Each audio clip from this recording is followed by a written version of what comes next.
Avengers, Infinity War. They should have called it The Revenge of Thanos. Thanos Strikes Back. Thanos, round 3. Wow. Okay. If you didn't see it in the title, this is a spoiler review. Spoilers. Don't write in the comments that you're mad at me if I say something that you wasn't expecting. Spoilers. I got another video that's spoiler free. This one, spoiler thick. The movie is the culmination of 10 years of Marvel movies. Mighty Marvel madness, man, mayhem and majesty, man. And everything that's happened before has been a setup or a build up to what happens in this movie. Things that happen in Black Panther are relevant in this movie. Things that happen in the Captain Americas are relevant in this movie. Things that happen in the other Avengers movies, Thor movies are relevant. Iron Man, Doctor Strange, they're all relevant in this movie, man.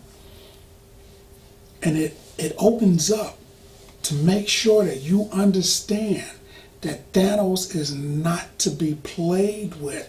In the comics, I'm a huge comic book fan. In the comic books, Thanos is never really beaten. Sometimes he's tricked. You know what I'm saying? Sometimes they can trick him, sorta. But you can't just knuckle up with Thanos and expect to win, cause you're gonna catch a beating. You're gonna get the business. And unfortunately, in order to make you understand how powerful and how dangerous Thanos is, in the first couple of minutes of the movie, he gets a hold of the Hulk, or the Hulk gets a hold of him. And he took a bite out of Thanos, and I tell you, he didn't like the taste, because Thanos put those gloves on him. Thanos got beat. Thanos beat the Hulk bad. He beat the Hulk so bad that the Hulk for the rest of the movie was like, I'm not gonna do it. I ain't coming out no more. I'm not fighting that dude. You see what he did to me? I'm not getting back out there. I don't want none of that. So, yeah. The loss of life in this movie was tremendous. It starts out with a ton of people from the Asgard world, the Asgard realm, being slaughtered. At the end of the Thor Ragnarok, when you see the big ship in front of Thor's ship, yeah, that's Thanos. He showed up and he showed out. The Dark Order in the comic book, I think, is more powerful than the Dark Order, his children in the movie. In the comic book, those aren't his children, those are just his generals. But in the movie, these are his children, which he called other people's children too, which children for him could just mean people up under him, because he used that once or twice with other people who were clearly not his children, because two of the people that are supposed to be his kids are actually married in a comic book. But I don't know, maybe incest. They're supposed to be evil, so who knows. But Ebony Maw was dangerous. He was the most dangerous one next to Thanos to me. He gets a hold of Doctor Strange and he tortures him, and I'm like, wow, Strange might die. And if it wasn't for the thought, I was thinking, well, he got another movie coming up, I was like, Ebony Maw is going to kill him. I was thinking that. And Strange is off the charts powerful. Doctor Strange is ludicrously powerful. But Ebony Maw was like calm and like, I think you'll give me the stone. He was calm, cool, and collective. And those are usually the ones you got to worry about because they've thought about what they're going to do to you. So, this movie was touches on you, pulls on your heartstrings, man. There was a lady sitting next to me, and she was when stuff started happening in the movie, she started crying, like she was related to some of these people. I mean, she was boo-hoo crying, and she was like, ah, and she was cussing at the screen. And if it wasn't for the fact that I know she was really hurting, I'd have been like, hey, shut up, man, I paid for this. But she was really feeling it, and that pulled me into the movie. I was like, hey, maybe I'm not feeling this like I'm supposed to. Let me check some more of this out. It was good. This movie was good from beginning to end. One thing I want to know is Thanos, his normal strength, without the Infinity Gems or stones, his normal strength puts him in Hulk level area, right? Hulk level strength. But there's a scene in the movie where he's reaching for Cap to put those gloves on him, and Cap grabs his hand and like strains and stops him. Now Captain America is the pinnacle of human perfection. He is as strong as a human can be before they obtain superhuman strength. So how is it that he could hold his hand? Now Thanos stopped. He was like, hey, wow, this dude stopped me. Didn't mean much because he still smacked him unconscious. But for a second or two, he was getting with him, and I was like, what's going on? I was confused. Wonder about that. I'm sure that they'll tell you in a future movie. Stormbreaker, which is the name of Beta Ray Bill's hammer. He's another superpowered superhero alien type dude that's got Thor-esque powers, and he's got a hammer that he swings around too, and it's called Stormbreaker. So I'm wondering, with all of the different fingers pointing at Beta Ray Bill, is this a precursor to him coming, or are they just saying, we're tipping our hat because we're never going to show him, but at least you got a little piece of this. Maybe it's that. I don't know, but I'd like to see him. He's got he's basically equal to Thor in power, and two of those dudes I think could end this. The story is that Thanos, after all this time, has decided to get the Infinity Stones, and he wants to correct a cosmic imbalance.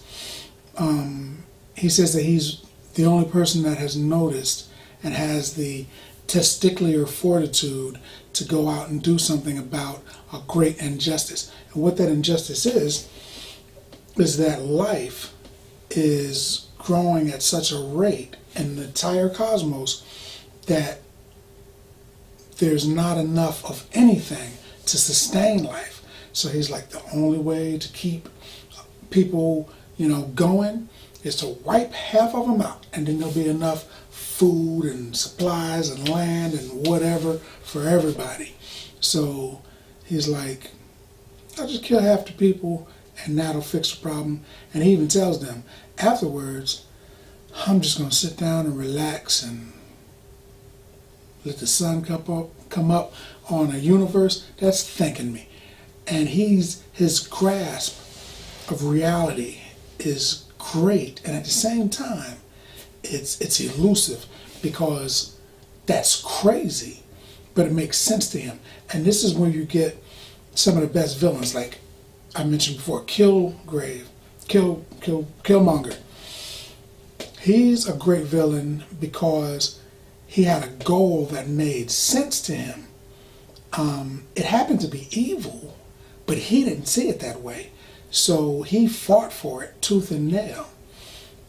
Somebody like, say, Lex Luthor, is a great villain because he thinks he's right. The Joker is a great villain because he thinks he's right. Thanos is positive that what he's doing is right.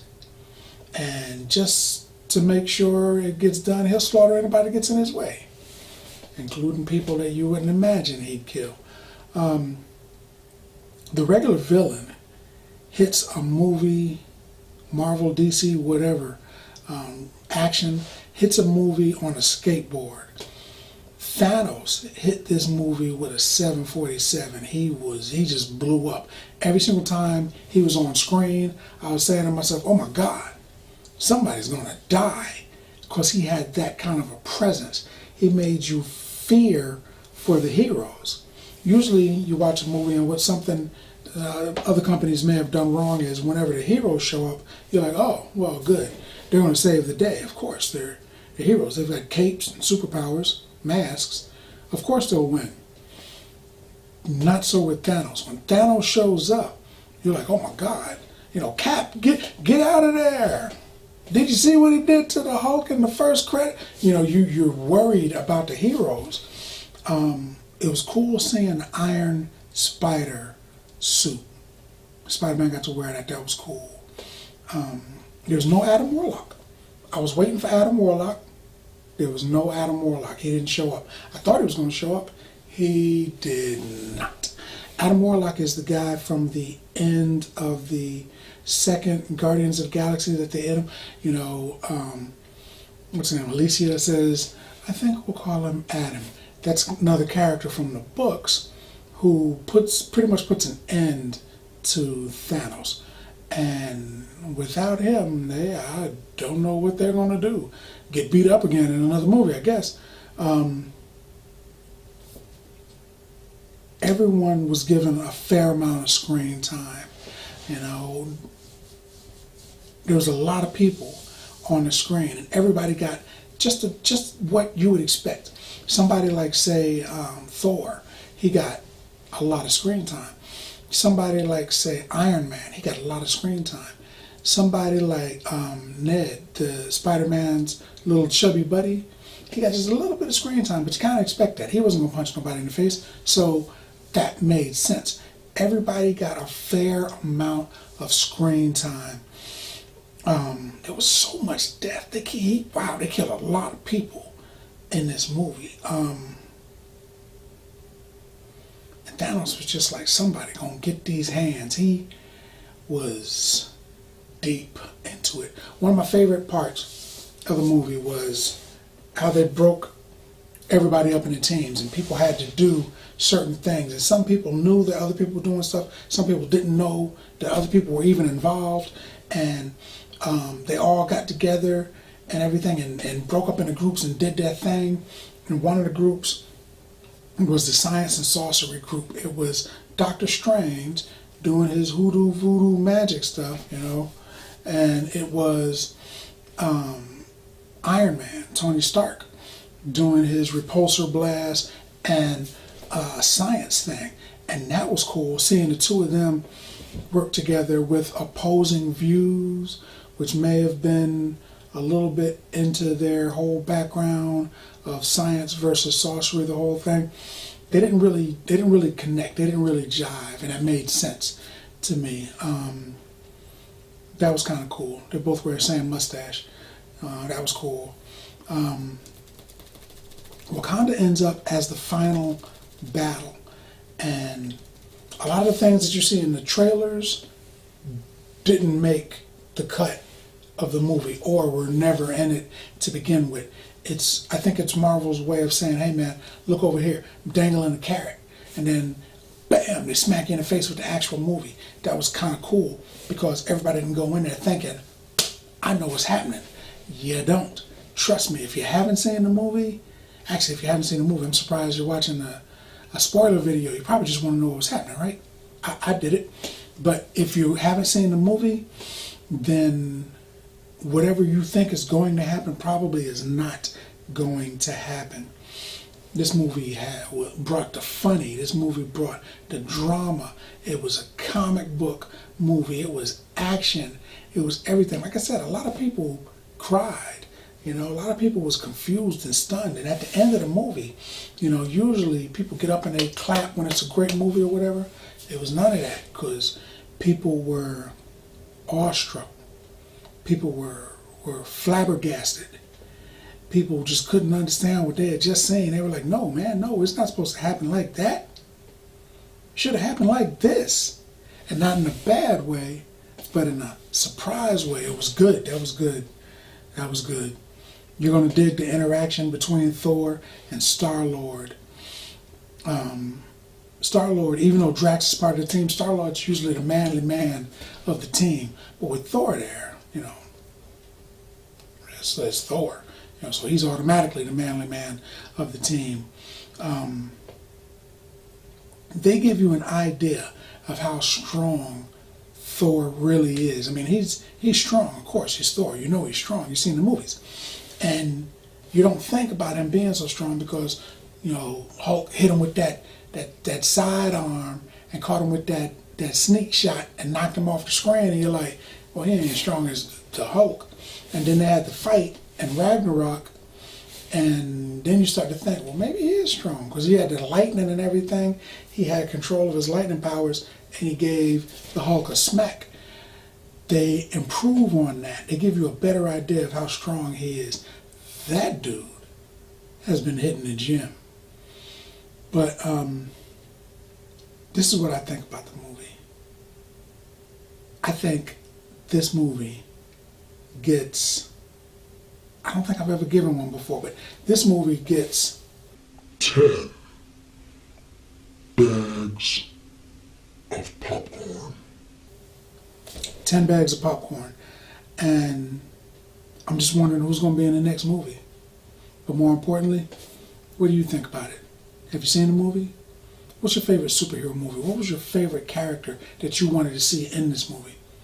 Let's talk about it in the comments. And as always, if you like the movie, if you like the video, if you like the content, then subscribe and like. Popcorn passport. Get your popcorn passport.